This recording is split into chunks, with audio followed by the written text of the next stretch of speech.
Welcome to the part 4 of directing chapter, that is chapter 7. Let me give you an outline. We are going to study about the third element, and that is leadership, about meaning, importance, features, the types of leaders, and the qualities. Now, can you just identify these personalities? I give you 15 seconds to think about it. Identify these personalities which are very famous. Yes, right. Bill Gates, Mukesh Ambani, GRD Tata, Narayan Murthy of Infosys, and Azim Premji of Wipro. Now, can you just think that what all these people are famous for? What are they commonly known for? Of course, they are known for leadership, and they have been the best leaders in their area of interest or work. Now, what is leadership? Leadership is the process of influencing the behavior of people and making them strive voluntarily towards the achievement of the goal. It is said that leadership, a good leader is the one who can actually attract and stimulate the people to work in a way which can help the organizational growth as well as the individual growth. So, leadership indicates the ability of an individual to maintain good interpersonal relations with the follower and continuously motivate them to contribute for achieving the objectives of the organization. Now, let's talk about what are the features of leadership. Leadership indicates the ability of an individual to influence others. Now, when I say that he is a good leader, what does it mean? It means that he has the ability to influence others. So, leadership is the ability or the ability of an individual to influence others to behave in certain way in which he or she is asked to. And leadership tries to bring change in the behavior of others. So we can say that leadership indicates the relations between the leaders and follower. And mainly leadership, the main purpose of leadership is to achieve the common goal of the organization. Now, can I say that a leader or a leadership, his task stops once he has achieved the target? No. Leadership is a continuous process because when one task is over or one task is accomplished, then they have to work on the other. So, leadership is a continuous process. Managers are important, but leaders are vital for lasting organizational success. See, there is a difference between a manager and a leader. A good leader is the one who walks with the all these subordinates and who does not look after only his growth, but who also takes care of the individual growth or the growth of the team as a whole.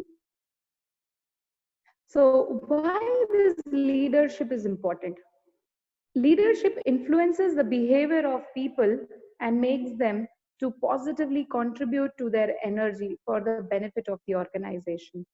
A leader maintains the relations and helps followers in fulfilling their need. As I said, that a good leader is the one who just not thinks about his personal interest, but who also takes care of the interest of the individuals in the team as well as the organizational goal.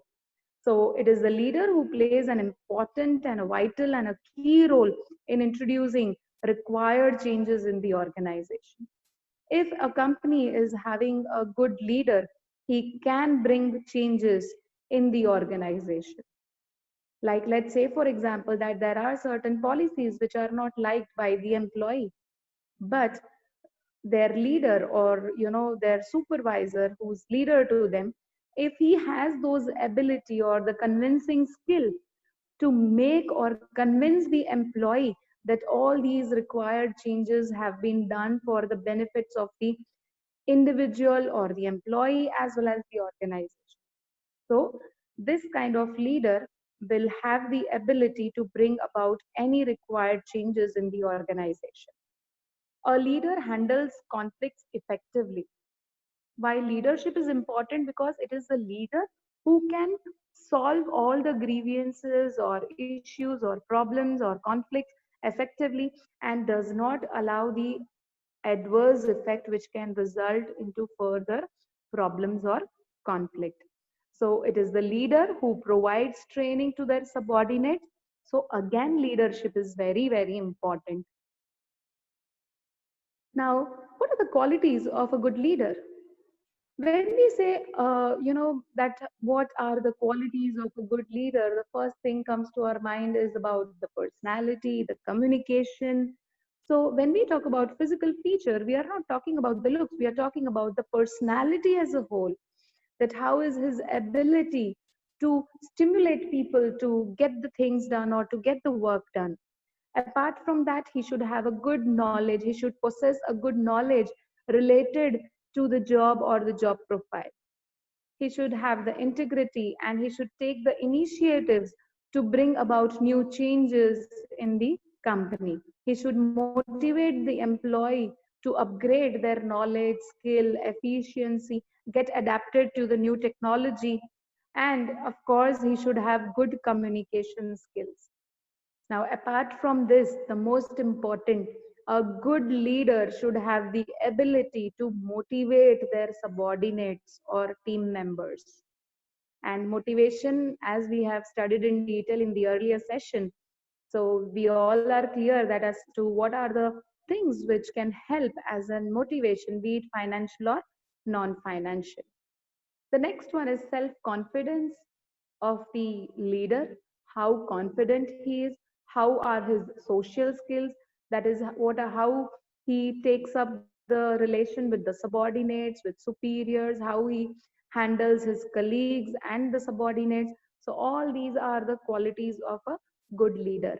Apart from all these things, there is one more important quality of a leader, and that is decision making ability.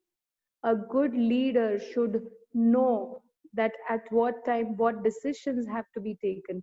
He should be aware with the information about the market so that he can take proper decision at a proper time. Now let's talk about leadership styles. There are various types of leaders. The first one is autocratic or authoritarian. From the name itself, we can make out that autocratic leader is one who gives order and expects that his subordinates should obey those orders and there should not be any flexibility in those orders. So if a manager is following this style, then communication is only one way. Because in this kind of communication or in this type of leader, it is only the boss who's giving orders and he's not taking any suggestions or feedback, or he's not looking out whether the subordinate is comfortable with the decisions or orders or not. So this kind of leader is dogmatic, that is, does not change or wish to be contradicted. And his following is based on the assumption that reward or punishment both can be given depending on the result. So if you're performing well, you will be awarded, and if you're not performing well, you will not be. And as I said, that autocratic or authoritarian leader, the another quality is that quick decision making is also facilitated because it is the only one. He is only involved in decision making. He is not taking any suggestions or active participation from the subordinates or employees. The second type of leader is democratic or participative leader.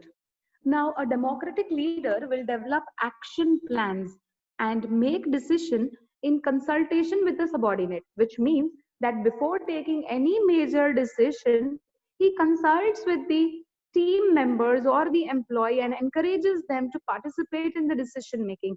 Now, this will give them the feeling of belongingness, of the feeling of ownership in the company, or the feeling of being a part of organization. So this kind of leadership style is more common nowadays. And since leaders also recognize that people perform best if they are given their own space and their own objectives. So they also need to respect the other's opinion and support subordinates to perform. So this is the second type, that is democratic or participative leader. The third type of leader is laissez-faire or free rein leader. Now, laissez-faire means free, freedom. So such type of leader does not believe in the use of power or authority or order unless it is absolutely required. So this kind of leader, in this case, the followers are given high degree of independence to formulate their own objective, and they can perform their task in their own way to achieve the objectives of the organization. So here the employees are given freedom as to how they want to work and achieve the goal. Now, the group members work on their own task, resolving issues themselves without any help from this kind of leader, unless and until it is required. So, the manager is there only to support them and supply them the information which is required to solve certain activities. And at the same time, the subordinate assumes the responsibility for the work to be performed. Now, when this kind of freedom is given to the worker will realize the importance, the responsibility, and accountability that how he or she is answerable to the leader. So, this is all about leadership, and this was the third element of directing. So, those are supervision, motivation, directing, and in the next session, we are going to learn about the most important element, and that is communication. Thank you very much.